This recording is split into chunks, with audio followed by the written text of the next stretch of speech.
Namaste. I'm Jayapalashri from Samskara Healing.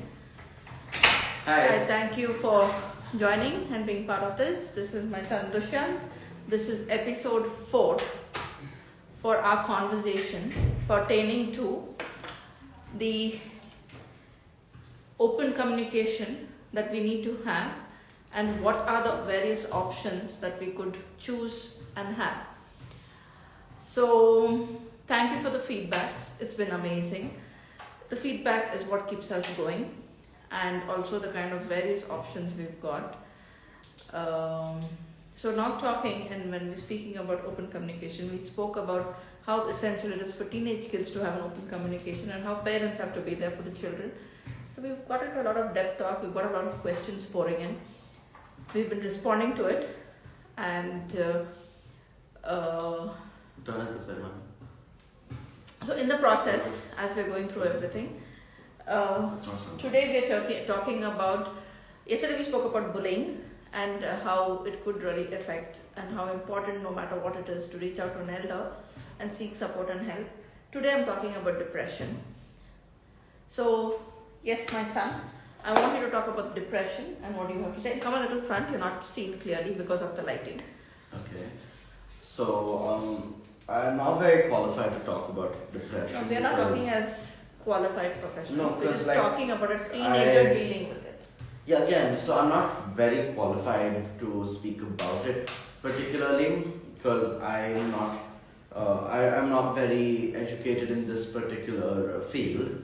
So whatever I will be saying is based off what I believe and what I feel, and it's not always accurate. A true psychiatrist and a real psychiatrist would be able to help you with that. But it is quite, I know for a fact that depression in the teenagers is quite common. And I myself have experienced a myriad of symptoms of depression. And I think it started maybe when I must have been around 14. And yeah, I've never particularly been diagnosed with depression. I've never been to a psychiatrist to get diagnosed with depression after I was 14 or 15. I've not met with a psychiatrist in the recent years, and which is why whatever I say is purely based on symptoms, and is of course nothing confirmed. So to summarize, yeah, it is quite common in teenagers from what I've read and from what I've heard, and it's something which there's this major stigma about, even till today. Yeah, mental health as a whole. There is a major stigma, and we have spoken about it. And whether depression in a teenager or an adult, a depression is a depression, and everybody go through it one time or the other in their life. And there could be various reasons why they're going to go through it. It could be loss of job, it could be stress, it could be a sudden loss in the family, which could be death. And also teenagers have various issues when they go through it. It could be examination, it could be various kind of other reasons. What are the reasons what are the reasons you've gone through it? I'm not talking about teenagers. I can't confirm that I've gone through depression because I've never been diagnosed with it, but at the same time, I've experienced quite a few symptoms, and I think majority of the symptoms have come in due to a myriad of factors, to be honest. It could be from my school environment to my social environment to just various factors which have all played a role. So I can't pinpoint and say there was one particular incident or one particular event. And again, these are what have made me feel symptoms of depression. I can't say I had depression because I was never diagnosed with it. No, you were not diagnosed with it, so we cannot say that you had depression.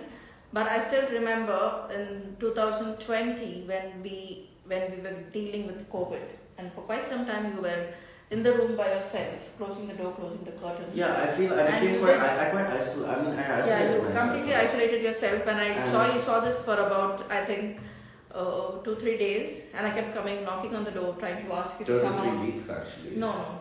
It was It short. went on. No, it went on. No, you went on, but I kept coming and bringing you out. Yeah, I think for the first 2 days, I don't know if you instantly noticed, but then I you noticed started it seeing became a something pattern, different. and then I did call you out, and I did say you need to come out and we need to speak. What's wrong with you, and why are you doing this? And I remember he said that he's feeling very low, he's feeling depressed, he doesn't know what's happening. So he had closed the By curtains. feeling depressed again, I just mean that I was feeling symptoms of depression. And whatever. See, we're just talking as a thing. We are not talking on any clinical aspect here, so we're not even getting on that aspect. We're just talking as a mother and son what we went through. And when we went through it, and I kept going and asking him to come out, he was refusing. And then eventually, I once just barged into his room. I opened the curtains. I stopped the sad music that he was playing. Do you remember? Yes, I was very bugged by that. I turned off that music because that music is obviously going to make me more depressed. No, I don't want you to justify it. I opened the curtains and I just told him to get out of bed. And I brought him out and I said, come and sit with us. And he said he's like really bored, he's frustrated, he's sitting at home, he doesn't know what to do. And but I think majority of the reason, I think quite a few people felt that. Yes, because yes, I mean, 100%. I am personally an absolute extrovert, and I agree with you. So when he went through it, but when he went through this, I just took that bold step and I just fought my way in. I did not wait for his excuses. I did not wait to listen to his thing. I knew he needed some kind of adult to step in and pull him out of that zone. And I did it. But again, this helped me in my case. So, like for others, yes. just look at like the child, because not always the barging. Just speak about yourself. No, I'm saying talking about barging in doesn't help with everyone. It not barging in. So when I say barging in, I didn't mean to say that I just barged in. Like literally barging in is literally, if you look at it, it's like someone storming into the room. I didn't storm into the room. I opened the door and went into the room. There's a ground rule in my house that nobody can lock the doors, just in case of an emergency or anything. So I opened the door. I went into the room. I asked him to come out, and that became a mandate that he needs to step out. And when I realized what I started spending a lot of time on the balcony and in the garden. Then I started pulling him out, and I started giving him other things to do, and I started pushing him out of it, and he realized what he was going through. I had been telling him to do meditation, which he thought that his mother's lost her brains.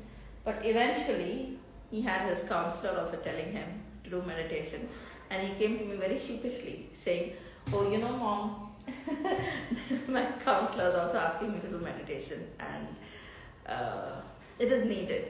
So, see, depression is, it doesn't have to literally mean depression, which is something which needs to be addressed as a taboo in society. The weather could make you depressive. A situation could make you depressive. That again, it's the state of mind, not the illness. State of mind. It's not the illness, of course. It's just the environment. Just sitting and doing nothing at times could get depressive. Just sitting at home and not stepping out and meeting people can get depressive, and it could kind of play on your system. For teenagers, you need interaction. You need a lot of activity happening in your life, and you need to be stepping out. You need to have a communication. I know if I'm going to push it a little more, my son is going to be stepping and saying that you cannot say this, you cannot say that, and what is it called? I would get. Yeah, okay, let's not get into that. What I was speaking about is basically. So not getting into zones, but see, I'm a parent. I know what a parent would feel and experience, and at times certain parents are able to communicate, and at times certain parents, they don't know how to deal with it because they're so stressed and anxious. But nevertheless, a parent is a parent, and each one have their own threshold and the way they look at the issues and how they're going to deal with it. That is my thought. I may be wrong. I don't know. So when you are not able to deal with it, it's good to ask somebody else to intervene. It could be your spouse, it could be somebody in the family, it could be a friend, or straight away go and get professional help to come in. It could be a counselor, it could be a healer, it could, if you need to take a step further, you could even get a psychiatrist. No, but see, the point is, speaking about all of this, especially in, I don't want to specify a particular geographic range, because this sort of exists all over the world, where there's a certain amount of taboo in the air about mental health. I don't think. And I believe it was Deepika Padukone who said in one of her interviews, if I'm not wrong, or in somewhere where she was speaking, where it made a lot of sense. I can't quote her exactly because I don't remember exactly what she said, but it was something on the lines of, if you can call someone and say that you're feeling a little sick today, or that you're feeling a little, you have a cough, you have a bad tummy, you have a headache. Why can't you call someone and say, my mind is sick today? Why can't you call someone and say, I'm feeling low in my mind? It doesn't necessarily have to be physical. On that point, it can be. I have it with my friends. Be it with my school friends, be with a friend I have built over the years of my meeting people. I tell them, I tell them I'm feeling. No, I'm not saying. I'm not about you. So no, why can't we say it? So there are people ready to say it. So when we discuss, we say again, it. see, I'm not speaking about you particularly. Not me. I'm just saying. Because I know too. There are many times you call me down. You call me to sit I've with you. encouraged you to identify it and say it. So I'm saying that Yeah, it can be inculcated. You can't say it's a taboo. You can't say it is a taboo. It may be. Just as It's not there in taboo. our It's a mindset. Yeah, it's a mindset. It's just said to be a taboo. No. But Mama, there are like people who feel like it's something which there's a But big you know, stigma. I'll tell you something. I would go across and yeah, today I have worked so much on myself that I can actually sit across and say, yes, at one phase I went through depression. But maybe 5 years back, if someone asked me to say that, I wouldn't have said it. I wouldn't have said it and I would have cried. Yeah, that's the taboo and that's the stigma about it. No, it's not a taboo. I don't want to bring it out and speak. No, it's as simple as what. No, I mean, okay, I don't know what the reason you weren't able to speak to people about. No, I don't want to speak about but it. many people, I understand. many people would like find it hard to speak about their own mental health because they believe that there's something not normal about not being okay mentally. I've heard people use the words like crazy when they're talking about depression. I'm like, that has nothing to do with, like, genuinely. Really? Yeah, I've heard people calling people But crazy depression just because is they're not depressed. crazy. I've heard people calling the other person confused just because they want to go to a therapist. I've heard people saying, oh, you don't need to go to a therapist, you're confused. So it's happened. It happens. Confusion is a state of mind, son. No, but then they say that. Okay, And what about being people depressed. saying? Okay, what about people saying it's my generation which wants to go to therapy and everything, and back in the day it didn't exist. That's another example of a taboo. No, That is a taboo, they because could back say then- it because that's the belief. I don't No, believe but it's a taboo. no, but then because back even then, those there- days it was are you there. telling me depression did not exist No, back I'm then? saying it was there. It was very but, much there. But depression was dealt with in a different way. Yes, and that is because of the taboos of approaching a mental. Okay, like back in the day, say if you wanted to go tell a This person is going to be turning out to be quite a fun, debatable No, topic. but the point is, the No, point is. no, one second. No, you what I'm listen trying to me. say is back in your time, if back when you were a kid is what I mean. If someone had to go to seek professional help, Psychologists and no, I'm not saying they didn't exist. They did exist, but you have to admit there was even more of a taboo. You couldn't just openly. Okay, again, I can't speak. No, openly we couldn't go across. I agree with you. I'm That's not because people denying would it. always look at you like, oh, something's wrong with them. But there's nothing wrong in seeking professional help for your Nothing for your is mental wrong. I state of totally mind. agree Because if with you can you. go do it for a physical state of mind, you can go to the doctor because you have a cold, but you Yes, can't go to the so- doctor because so you're feeling low. Let us convey a message here instead of getting into a mother and son debate on it. We'll keep a debate for another time. You do your YouTube video with that debate.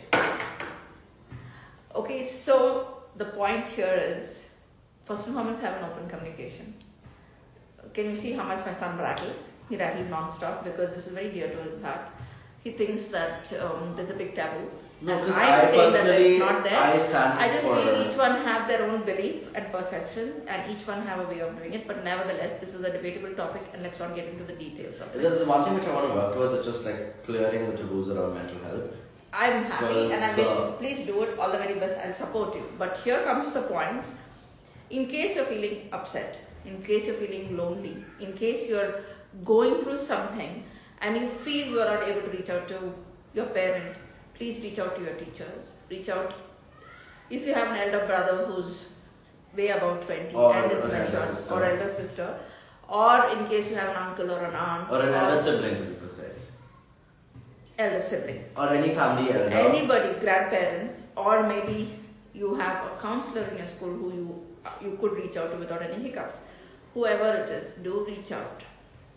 Ask for the help. It is essential that you get it. Or even a friend you trust. You can. There's always no. You don't have to ask for a friend from help from a friend, but you can always like reach out to a friend. You can tell your friend what you're feeling. It's always good to let it out. It is good, and Anyone. it's always good to have somebody there for you. And don't get carried away in the do's and don'ts. And I can't do this. I can't do that.